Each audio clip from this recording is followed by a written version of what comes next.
Hello students. In the last class we saw how the pyruvic acid is formed through the process of glycolysis, and pyruvic acid now have the two fate, either in the presence of oxygen or in the absence of oxygen. अगर oxygen present नहीं है, respiration anaerobic है, तो फिर simply pyruvic acid convert हो जाएगा ethanol और lactic acid में। लेकिन अगर ऑक्सीजन प्रेजेंट है तो एरोबिक पाथवे के लिए एंटर कर जाएगा। So today we are here with aerobic respiration, जहां पायरुविक एसिड क्रेब साइकिल में एंटर करता है। तो साइंटिस्ट थे Kreb, and he gave the cycle और the pathways for aerobic respiration, so known as Krebs cycle. Krebs cycle is also known as tricarboxylic acid cycle or TCA cycle. It is also known as citric acid cycle. Okay, so let us start with pyruvic acid. Pyruvic acid crab cycle में सीधे enter नहीं करता है, यहाँ एक intermediate step होता है which is the conversion of pyruvic acid into acetyl sulfur coenzyme A. Here you can see.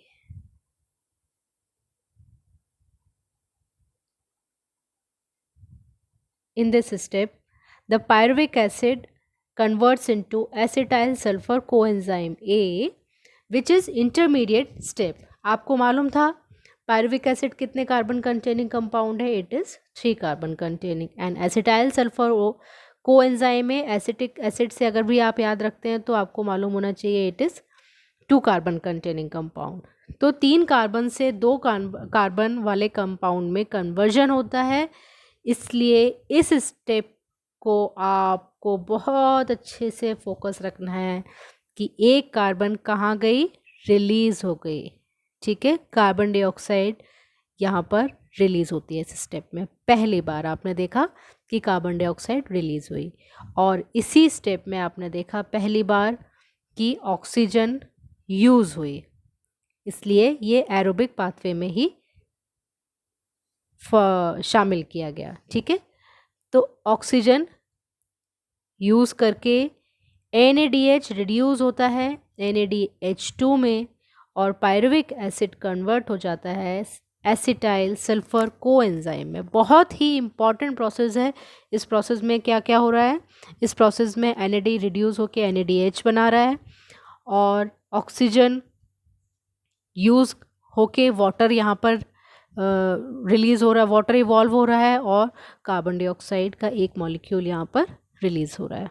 ठीक है, अब ध्यान रखने वाली बात यह है कि हमें एक ग्लूकोज से कितने पायरुविक एसिड मिले थे? 2 पायरुविक एसिड, क्योंकि यहाँ पर बहुत कन्फ्यूजन हो जाता है बच्चों को।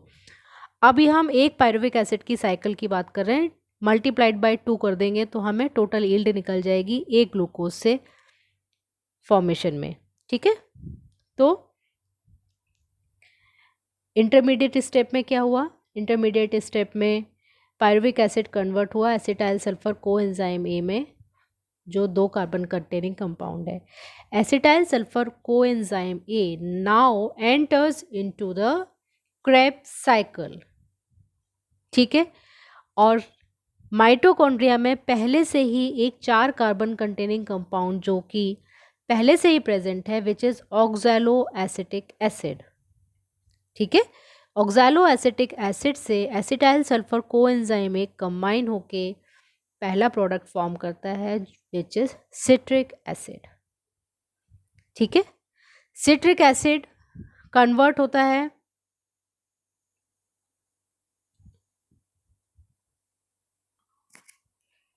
सिस एकोनिटिक एसिड में। सिस एकोनिटिक एसिड कन्वर्ट होता है आइसोसिट्रिक एसिड में। आइसोसिट्रिक एसिड कन्वर्ट होता है ऑक्सैलो सक्सेनिक एसिड में।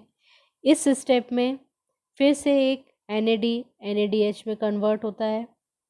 ठीक है, ऑक्सैलो सक्सेनिक एसिड कन्वर्ट होता है अल्फा कीटो ग्लूटारिक एसिड में। स्टेप में फिर से कार्बन डाइऑक्साइड रिलीज होती है, क्योंकि oxalo succinic acid 6 carbon containing compound है, और alpha ketoglutaric acid 5 carbon containing compound है. So 1 molecule of carbon dioxide is released over here. Next, in the next step, alpha ketoglutaric acid converts into succinyl sulfur coenzyme A. यहाँ पर फिर से एक oxygen release होती है और NADH में कन्वर्ट हो जाता है. ये प्रोसेस भी बहुत इम्पॉर्टेंट है. यहाँ पर भी हाफ मॉलिक्यूल ऑफ ऑक्सीजन जो है एक वाटर मॉलिक्यूल को रिड्यूस करता है. In the next step, succinyl sulfur coenzyme A converts into succinic acid, where the GDP converts into GTP. GTP और GDP ये सारे फुल फॉर्म्स आपको मिल जाएंगे बुक में लिखे हुए, और नहीं मिलते हैं तो you can ask from me. GDP convert होता है एक इनऑर्गेनिक फॉस्फेट को कंबाइन करके GTP में.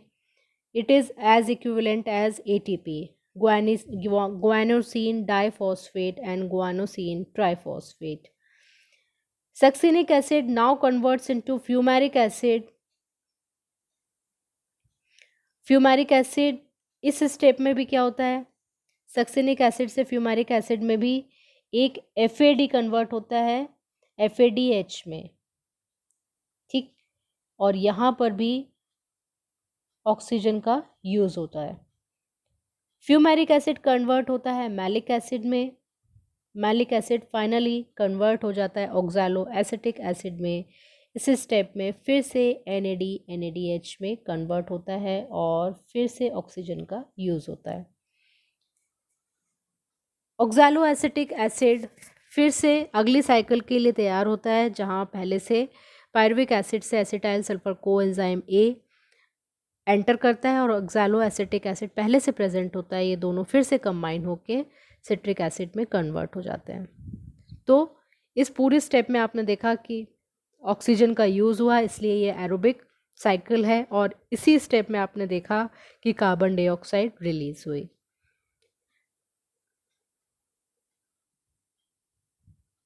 अब हम इसमें ATP पूल देख लेते हैं कि हमें क्रेब्स साइकिल में क्या क्या मिला इन टर्म्स ऑफ ATP. तो मैं आपको बता दूं, 1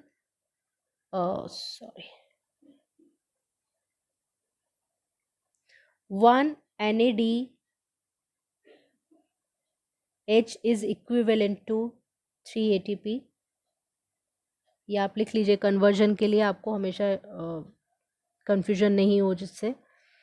और 1 GTP is equivalent to 1 ATP. FAD is equivalent to 2 ATP.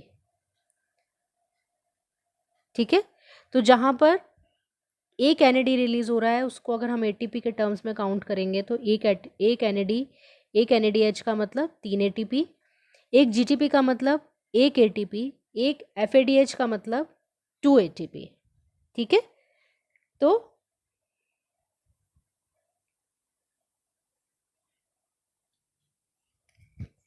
तो हम ATP पूल चेक करते हैं. यहाँ पर हमने देखा था इस प्रोसेस में हमने देखा था कि हमें एक NADH मिला था. तो NADH का मतलब 3 ATP, तो इस रिएक्शन से हमें मिले 3 ATP. नेक्स्ट हम देखते हैं यहाँ पर NADH फॉर्म हुए थे, यानी इस रिएक्शन से भी मिले हमें 3 ATP. ठीक, उसके बाद यहाँ पर भी NADH फॉर्म हुआ था, तो यहाँ पर भी हमें मिले 3 NAD. ठीक, यहाँ पर GTP फॉर्म हुआ है तो यहाँ से मिला 1 ATP, और यहाँ पे FADH फॉर्म हुआ है तो यहाँ से मिलेंगे 2 ATP. यहाँ पे फिर से NADH फॉर्म हुआ है तो यहाँ से मिलेंगे 3 ATP. काउंट करते हैं इन टर्म्स ऑफ ATP.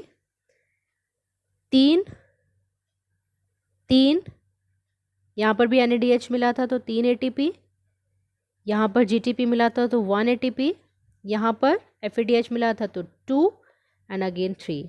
तो कितने हो गए? 3 3 3 9 10 एंड 2 15। तो हमें टोटल कितने एटीपी मिले? 15 मिले। लेकिन 15 हमें कितने पायरुविक एसिड से मिले हैं? 1 पायरुविक एसिड से। पर आप मत भूलो कि हमें ग्लाइकोलिसिस से पायरुविक एसिड मिले कितने थे?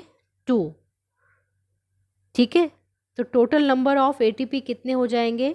अगर हम बात करते हैं एक ग्लूकोज के कंप्लीट ब्रेकडाउन में हमें कितने एटीपी मिले, नेट गेन कितना हुआ? तो अगर अभी मैं सिर्फ क्रेब्स साइकिल को काउंट कर रही हूँ, ग्लाइकोलिसिस को हम बाद में काउंट करेंगे, तो कितने मिले? एक साइकिल से हमें मिल रहे हैं 15। तो 2 साइकिल्स, क्योंकि हमारे पास 2 पायरुविक एसिड हैं, तो 2 साइकिल से हमें मिलेंगे 30। ठीक है, तो 30 एटीपी जनरेट होते हैं या हमें गेन होते हैं इन द क्रेब्स साइकिल। अब हम टोटल देख लेते हैं कि एरोबिक रेस्पिरेशन में टोटल कितना एटीपी मिला। तो अगर हम देखते हैं कि हमें एरोबिक रेस्पिरेशन में टोटल कितने एटीपी गेन हुए, तो अगर हम एक ग्लूकोज के ब्रेकडाउन से शुरू करना पड़ेगा। एक ग्लूकोज से पायरुविक एसिड, हम फिर से शुरू करते हैं ग्लाइकोलिसिस से, तो 1 molecule of glucose was converted into 2 molecules of pyruvic acid। 2 pyruvic acid हमें मिले थे ग्लाइकोलिसिस में, हमने देखा था। और इस प्रोसेस में हमें 2 एटीपी मिले थे। अगर आपको याद नहीं है तो kindly turn your pages. 2 ATP हमें मिले थे इस प्रोसेस में और 2 NADH मिले थे। ठीक है, तो 2 एटीपी, तो डायरेक्टली हम 2 एटीपी काउंट करते हैं और 1 NADH कन्वर्ट जब करते हैं हम उसको कैलकुलेट करते हैं एटीपी में। एक्चुअली ETS, ये इलेक्ट्रॉन ट्रांसपोर्ट सिस्टम, हमें पढ़ना होगा इसको देखने के लिए कि कैसे NADH से एटीपी फॉर्म होते हैं। ठीक है, तो वो अभी हम लोग उधर पर नहीं गए, इसलिए मैं आपको डायरेक्टली बता रही हूँ क्योंकि NADH से कैसे एटीपी कन्वर्ट हो जाते हैं। समरी, तो 1 NADH इक्विवेलेंट हो रहा है 3 एटीपी के। तो 2 NADH हमें ग्लाइकोलिसिस में मिले थे, तो कितने हो गए? 6। So how much we got in the glycolysis? It was 8।